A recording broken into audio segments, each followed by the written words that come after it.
We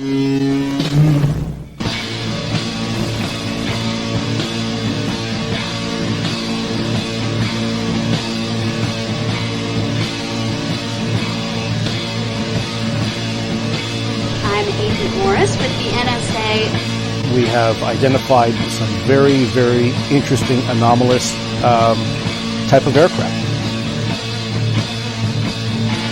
Traffic is quite luminous and is exhibiting some non-ballistic motion, over. Move very rapidly at any speed or whether any direction it wanted to go. Flag could change and go to the right or the left or go crossways without hesitating a bit. What do you think it was? Well, if they call it a flying saucer, that's what it is.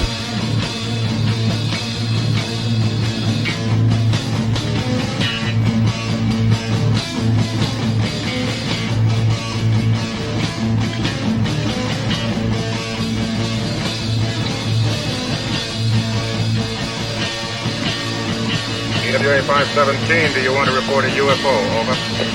Negative. We don't want to report.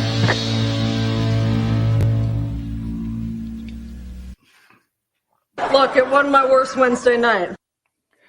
Hello, everybody. Good evening. This is Smiles Lewis, and you are joining us for another live edition of Anomaly-NOW from Austin, Texas. This is the weekly 30-minute news roundup show for the nonprofit 501c3 Scientific Anomaly Institute, a.k.a. the Anomaly Archives, coming to you live from... Oh, hey, that's not Mark. I'm not Mark.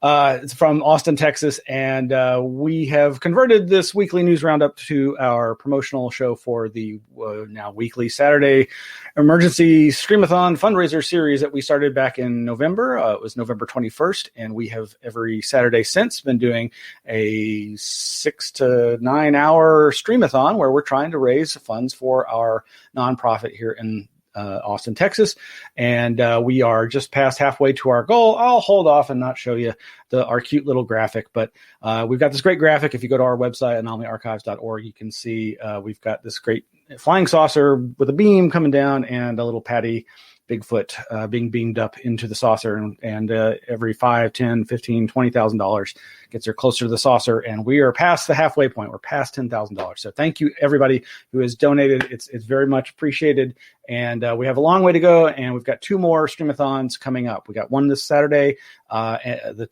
19th, December 19th, and then another one, the final one, December 26th, and we hope you'll join us for those. Of course, all the archives of these past Streamathons are available at our YouTube channel, and we are streaming this for free live every Saturday until the end of the year. We'll see about next year on our Facebook page and our YouTube channel. And so, as I say, we have been converting this Wednesday night show to a promotional effort to drum up interest and get folks ready for our Saturday Streamathon. And we've got a couple of our Saturday presenters are here as guests tonight, and I will bring them on. The first is a couple of friends of mine that I've known for several years, Naomi and Richie West. Hey, how y'all doing? Hey, hi, good evening, Smiles. It's good to see you. So it's been a long time, and I really am excited to talk to you a little bit more about what you've got planned. And we also have another presenter who has agreed to give us a presentation on Saturday, and that is Twee Snider. Hey, Twee, how you doing? Oh, see, I'm getting bad about that. There we go. Now you're mic. Sorry. Hi. Hey, everybody. Hey. Thanks for having me. I'm so excited. And I've been coming to and sticking around enjoying the Streamathons. They have been a blast. Well, I've certainly been happy to see you in the chat and interacting with the other attendees and enjoying the show. So I can hardly wait to hear Red Pill Junkie's introduction for me. I like those. I assume that's him. It sounds like him doing the "and next we have." I'm like, oh yeah, that's so cool. I love it. Anyway, I'm glad you like that. That is actually not. What is it? No, it's funny. It sounded like him. I thought, like in grand. It's a synthetic voice called Solomon. Whoa! Oh, yes, I know. We're saving money and we're using artificial intelligence instead of paying voice talent. Oh. The irony. For most folks out there may know that in my day job, I run a recording studio where we produce audiobooks for the blind and print disabled. And that's cool. It's amazing how realistic and lifelike some of this AI is. It's all part of the deep fake conspiracy. So wow, it fooled me. Well, we have got a great lineup coming up this weekend. You can go to the website and see the entire list of attendees. But, I wanted to just introduce folks to my friends here, Naomi and Richie West, longtime friends of mine and the Anomaly Archives. In 2010, they helped bring CFZ director Jonathan Downs to Austin in Texas for research and lectures having to do with the Texas Blue Dogs, aka the Chupacabras.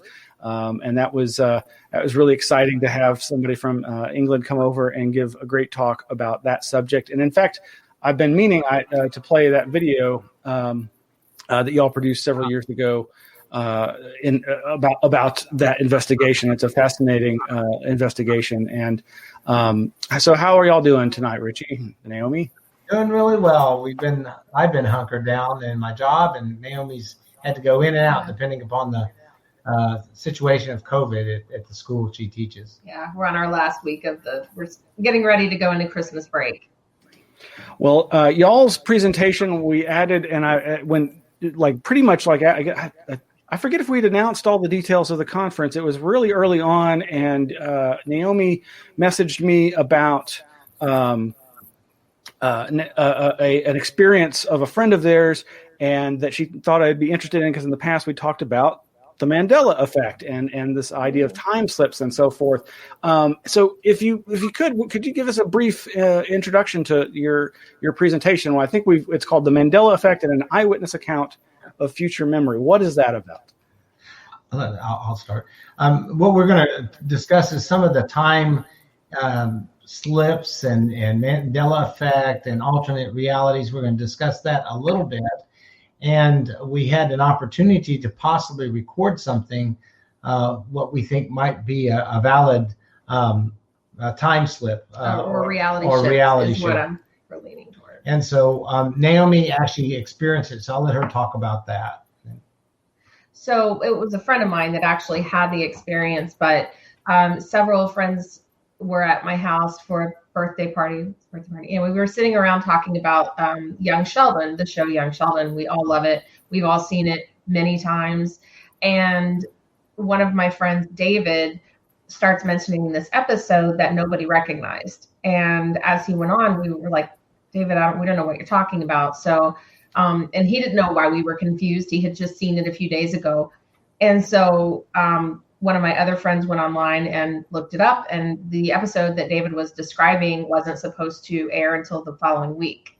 So I wondered, is this kind of a paranormal thing? So I went ahead and had him give me all the details that he could, and I put him on my blog that night and added more as he gave them to me later, but well before the original airing of the episode. So the plan, and we carried this out, was for him to be here when the show actually aired. And we recorded it as it aired. We did a live recording of all of us watching it. And I had Dave pause periodically and describe what was going to happen next. And he predicted the show all the way to the end. So. And we used a couple of gauges to try to make sure people see that this was in real time and not done post editing, which could be easily fake. So I used a GPS clock on my phone and had that continually run, so you could see that the GPS time, what it was at the time, this was not another day or whatever. And I did that periodically throughout the episode. At the end, we also turned the channel to other channels to see what the time was. You can see that it was, just all fluid. And we'd be glad to give our video to anybody so they could check the metadata in it, to check to see if it's, copacetic and that it's linear and no we didn't alter anything. Mm-hmm. Well, this is fascinating and exciting, and as I say, I think most people, if they've heard of this idea of the Mandela effect, this idea that some people have different memories of events, or it seems often more often focused on products, and that in and of itself I find very fascinating. And maybe more explainable, but there's just several things some of the more classic examples that often, if you tell somebody who's never heard of this, they will freak out. I mean, they will get a little, like, wait a minute, that contradicts my own memory. And obviously, memory is a very malleable thing. This is something I've, droned on and on about being involved in UFO research and whatnot. And, it's important for people to have a better understanding of memory. But this particular case seems very different. And obviously, yes, there could be some simple prosaic explanation, but it has not emerged yet. No. And I am really excited that y'all took the time to document this. And I know y'all as very rational, down-to-earth people who, have a very intelligent scientific minds but at the same time, you have an imaginative spirit, and so I know that this must have really grabbed you and led you towards wanting to document it and see what other people think. So I'm really looking forward to that presentation. Thank you so much. Yeah. So just on a subject, Twee, are you familiar with the Mandela effect at all? I am, and I am intrigued. It's one of those like late night YouTube things when I'm just goofing around. I'll look to see if anybody has one, and I'll just, I'm all like, well, I think that's a lot of with the product packaging. Maybe that's because we're all exposed to that. But I wonder about it within smaller groups, like within families. My dad brought up something once where he seemed convinced that we'd had this conversation that I knew we never did, and he's got a good memory, things like that. So those are harder to express to other people. But when you get something like advertising, which we're all so exposed to, or I think this is wonderful. What I love is that you guys had the foresight to come up with a way to test this, and that you stopped it and had him say, oh, and next he's going to get a pie in the face in the next scene or whatever. Yeah. That's just awesome, man. That's just really good. I'm very excited. I want to see this. I'll be telling people to watch it. I was just going to say, have you looked online to see if anybody else saw that episode? Well, I need to look again, but I was looking frantically before it aired, because once it aired, it was going to explode. Like blogs and fan sites were going to start talking about the episode, and now it's going to be like finding a needle in a haystack. But prior to the original airing, I looked extensively and could only find very general synopses, which I did put on my blog. One of David's predictions, for the skeptic, one of those predictions could easily have come from the synopses, which is that Sheldon didn't want the crust on wanted the crust on his bread. That was so I was paying attention to what David said that wasn't in the synopses, and there were plenty of things that is great. With regard again to the Mandela effect, and I do think that this seems very different to me, and that's why I appreciate that you've incorporated the phrase time slip in there, because or possible future memory, precognition or something. But the fact that he seems to remember actually viewing it as a TV program seems to negate that. But like for me, with regard to the Mandela effect or these various memory alterations, it's the Moonraker braces example, which a lot of people are like, "What the heck are you talking about?" But for those of us who grew up watching that movie, that Moonraker movie, the James Bond movie with Roger Moore, that's the one. It's one of the ones with the character Jaws, who has the big metal teeth. He's a giant guy, and there's this hilarious scene where he's crashed. It's set in Brazil. The gondola crashes into the gondola station. And he comes up out of the rubble and interacts with this young girl who's done to look like a very young lady with pigtails and glasses. And it turns out I think she was a famous model. And like he smiles, revealing those big metal teeth. Mm-hmm. And the perfect joke occurs in my memory when she smiles, revealing metal braces. Right. Not in the official version. No braces in the official version. And I know so many people I remember it that way too. Oh. So population. And it's like, okay, did we just like all psychically, anticipate that because we recognized a good joke and it got missed? and we just changed it in our own minds because, well, that would be better than what actually happened. I don't know, but this subject is so fascinating, and again, when somebody jumps on an opportunity like this, like as you did, I really commend you. So thank you so much, and I can't wait to hear more about it. It's going to be fascinating. I just wanted to say something real quick because sure. Some of the Mandela effect that I see that people propose are ones where it's just something spelled slightly different. And I'm like, because as a writer and, my dad's an editor, it's like I really pay attention to those words that are misspelled a lot, like the Berenstain Bear one thing. I'm like, I remember that from a kid. That one didn't do it for me because I've always really paid attention to how, when you write an article, you have to go, oh, that is odd. I want to spell it this one way. So I could see where Mandela effect things with spelling can happen because people misspell stuff all the time. So those don't do much for me. But the example you gave really wow, got me excited. The other thing I want to say, Smiles, is the deja vu experience that you had been mentioned that I had a deja vu experience one time, and I could tell you before it happened what was going to happen.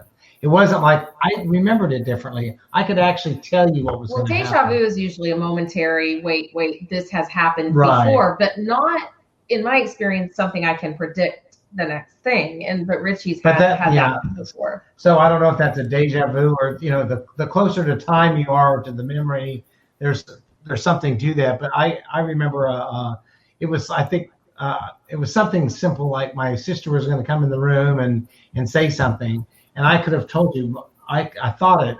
My sister's going to come in the room, she's going to turn around and say this, and sure enough she did. I thought that in my mind before it happened. It wasn't like she came into the room, said something, and I've experienced this before. No, I could tell you what was going to happen. Foreknowledge. So exactly, and it. Interestingly enough, one of the earliest experiences I recall of a weird nature was this kind of deja vu moment, but it was extended, and it was at a Tex-Mex restaurant in San Antonio when I was a child. And anyway, I remember it had a very profound effect on me, and I would credit it as one of the many things that I experienced as a child that led me down this path of seeking more information about the nature of reality and all these strange experiences. So these are all fascinating subjects. So Twee is an author, speaker, photographer, YouTuber, and musician, and she's written several books on cemetery symbolism. As we were talking off air, the infamous Santa Claus, Texas bank robbery, and other books. And she's going to be giving a talk this weekend on the Great Texas Airship mystery. And of course, well, I'll let Twee tell us more about that. Yeah, this is something I only first heard of in 2012 because I was relatively new to Texas, but I was aware of, when I think of an alien body, a UFO crash with an alien body retrieved, instantly Roswell comes to mind, right? Well, in 1897, there was a crash up in Aurora, Texas, where they recovered a body that was, according to the newspapers at the time, quote unquote, not of this world, a little body too, as they say, and up in Aurora, Texas. So I was told that there was a grave there. I thought it was the most ridiculous thing I'd ever heard, really. I went up there, and now, flash forward, it's 2020. I have been researching that. I was surprised to learn that there were hundreds of airship sightings in Texas at that time. And so I'm finishing up a book that I've been working on for a while.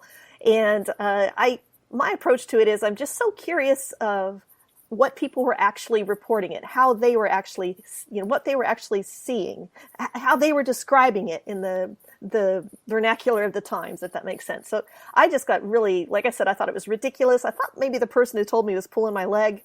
I went up to the cemetery in Aurora. I only live about 20 minutes away, as it happens, so I've been there a lot. Went up there, and they're on the state historical marker. It's the best one I've ever seen. I love those anyway, but this one mentions a space alien, a UFO crash with a body retrieved that's buried there, and all the stuff around it. It's just fascinating. It's one of those stories that it just grew. I can't stop researching it. I just finally decided that, it's been long enough. I gave a talk at the UFO Congress last year, and I'm like, that's when I realized I have a lot of info here. I should just put out a book. So there you go. That's cool. Yeah, it's a fascinating subject. As an old hand at the UFO scene, the scare ships or the airship wave across the United States, and actually there was a similar one in England as well. It's a fascinating topic. I mean, it's easily dismissed by skeptics as, oh, it was just this, one-upsmanship amongst newspaper writers, or one hoax spawned another, like a copycat effect. And I mean, obviously there probably was stuff like that, but I found a few, but it is really interesting. First off, there was an actual tradition of hoax journalism, which are great, and I'll share some. They're really funny. These are very long-winded tales because these guys are getting paid by the word. And people such as like Edgar Allan Poe and Benjamin Franklin, Mark Twain, they would engage in writing these outlandish stories and hope they get picked up by the newspapers. Kind of like, when you pick up the National Enquirer, you're not expecting the same quality of journalism as you are when you pick up a different. Hey now, be careful what you say here. No, actually, I got to say, when I was a kid and my grandmother passed away, I actually inherited her subscriptions to Weekly World News, National Enquirer, The Star, and I sent away for everything in the classifieds, like the Flat Earthers and all this and that. It was really great. So, yeah, that was kind of my entree into a lot of really great theories. But where was I? Let's see. Well, what I was saying, okay, so there really are some tall tales. There's some out-and-out fraud, people trying to fool people. But then I really have been scouring the newspapers, and I love the accounts because back then they would maybe, in some towns, they would say what Reverend John John Smith his sermon had been about.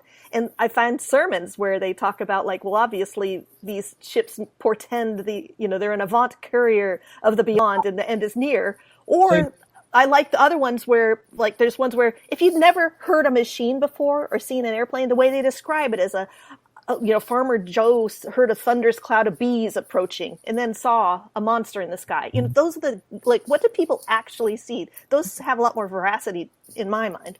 Yeah. I'm sorry, I didn't mean to interrupt you. I was on a roll.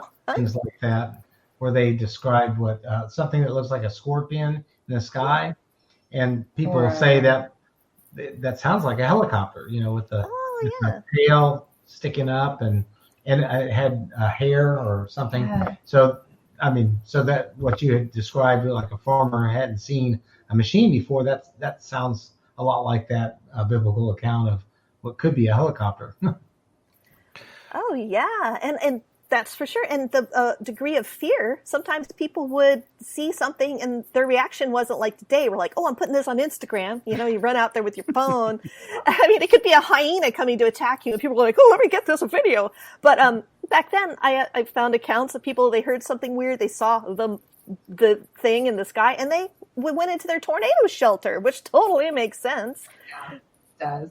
So I got a lot of that. I really wanted to dig in and get the sense for the times, not like us looking back like, I don't know, but what would it have been? I want to put myself in their shoes. The Aurora account, did that occur like around 47, 48? Was it about that time? No, 1897, April 17th, 1897, the day before Easter. So there was something crashed in the town of Aurora and it blew up. Yeah. And people, they found a charred remains of something. They said that was a creature, the pilot, who is not of this world. They buried it. The next day, what you do back then is someone passes through town and dies. You either put them in a shop window hoping that their relatives will come by and recognize them, or, which is common, so common.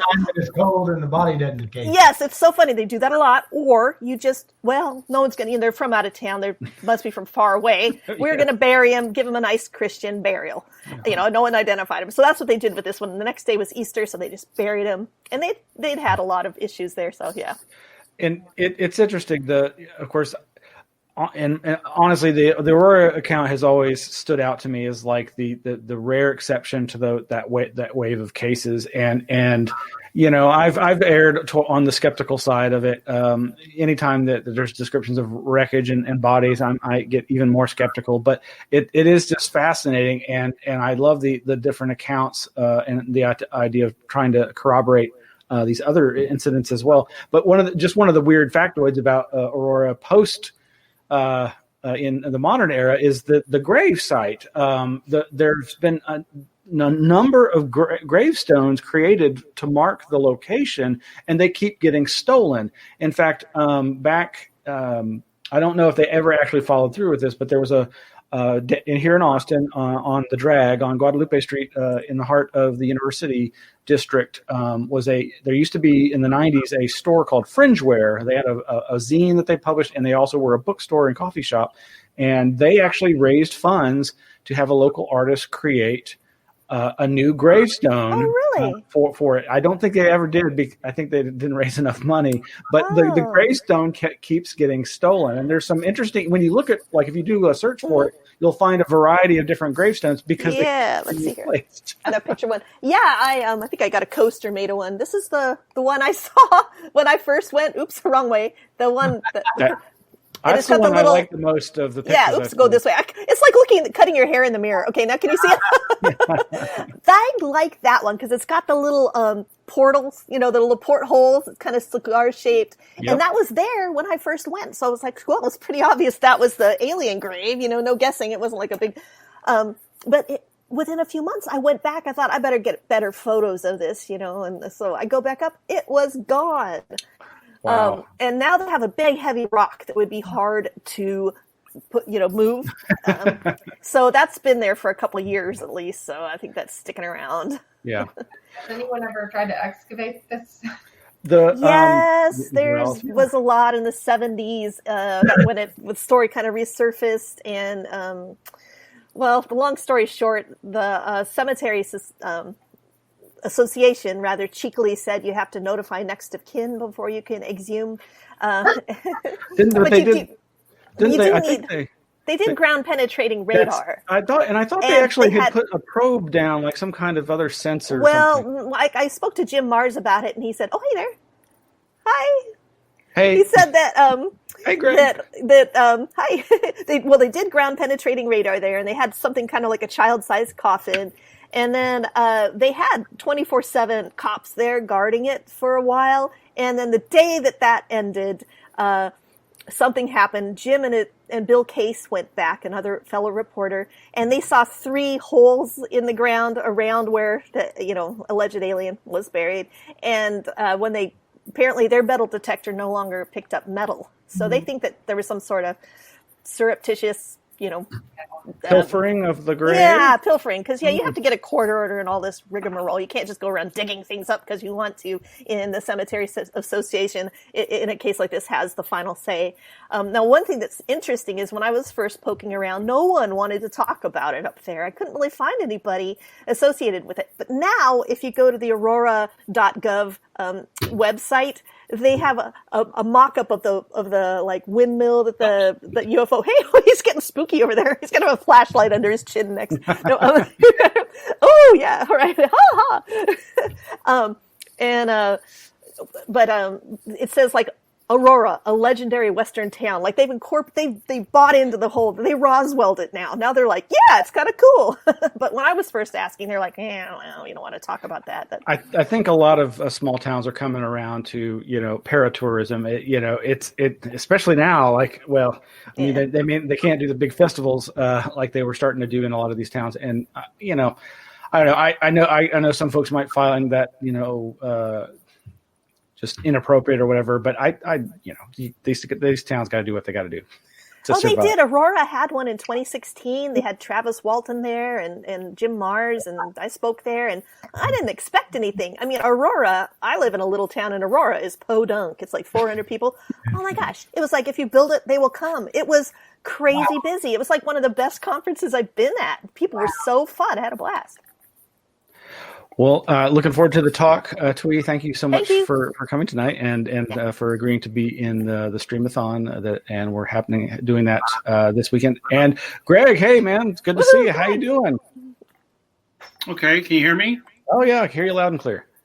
Yeah, I went to Aurora with the Paramania group, and Jim Mars came out and gave us a talk at the grave, and we picked up the rock.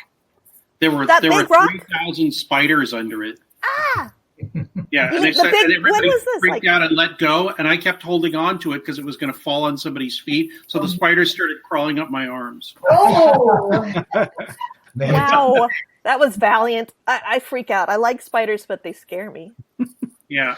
And that we went over to allegedly where the well was, where they threw all the pieces down, and it's on somebody's property. But Jim Mars and whoever was with us, I can't remember his name.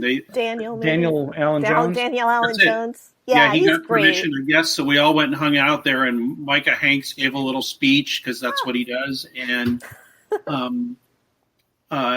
everybody had cigars, so we all smoked cigars and listened to Micah. And also, I found a little piece of masonry, sort of near the hole, and I actually have it on my desk. I've got a little piece of the Aurora alien, whatever the pieces down the well. I have some well water in a bottle. Oh yeah, they were giving it out at the. Wow. Okay, because the well was capped over or something. It was just kind of like a depression in the ground, and there was a bunch of junk around it. So one of them was a piece of masonry that looked like it had been attached to something metal, and so it had the imprint of some kind of piece in it. So I have that piece on my desk right now. Oh, neat! That's cool. Yeah. Well, Greg is going to be presenting on Saturday as well. I've known him since the 90s when we met through the 1990s alternative media zine scene. He was the publisher, co-founder of the Excluded Middle magazine, and has published a number of books and is very famous for his work with the Paul famous for the Project Beta book about Paul Benowitz. But he's really expanded his thinking. So, and this talk that he's going to give this weekend is right up there with some of the more creative thinking. Can you give us a little bit about that, Greg? I guess so. I mean, if you say creative thinking, people start thinking, okay, what's this wacko talking about? Well, that's what I'm trying to make them think. That's what I'm thinking. What I'm interested in right now is kind of pushes off from my co-creation thing, which I'm still writing about. But this talk is UFOs in the right brain. And so what I'm trying to do is, so many people are trying to solve the UFO thing and have been for decades by saying, if we get the perfect film, if we get the perfect piece of data, if we get the perfect case, then of course everybody will know we've been right all along and we can say, ha ha. But I don't think that's the right approach, because when people witness something like this, their lives are changed in many ways. It is a traumatic experience in many ways. And I think that scientific instruments, while they can tell us a lot, especially about this, can't tell us everything. So what's the only other instrument we're using to pick up UFO experiences? It's people. People are not instruments. People are not scientific instruments that measure things.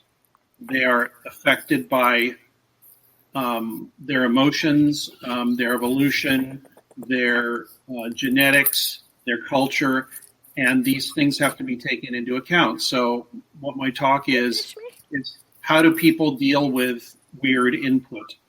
And how does the human mind process things that are not quantifiable, like in a row of data.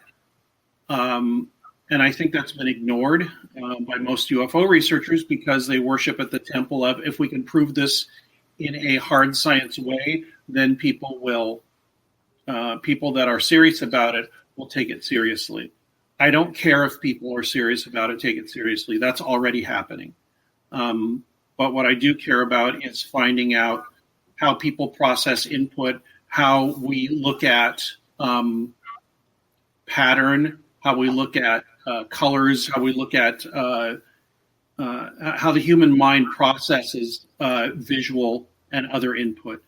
And so to me, that moves into areas of the right brain, the creative, the creative non-analytical right brain. And I'm trying to pay more attention to that. So what the talk focuses on is, what can we get, what is the right brain? What is the creative process? And what is art? And how can that be used to look at the UFO subject? To me, that's kind of fascinating. And so that's basically what the talk is about. Right on. And I'm having seen a version of it before. I'm very interested in seeing it again. And it's the kind of deep thinking I think that the UFO scene needs. And I'm really looking forward to that. Well, we try to usually keep this. It'll be modified a little. Oh yeah. No, it'll make perfect sense because.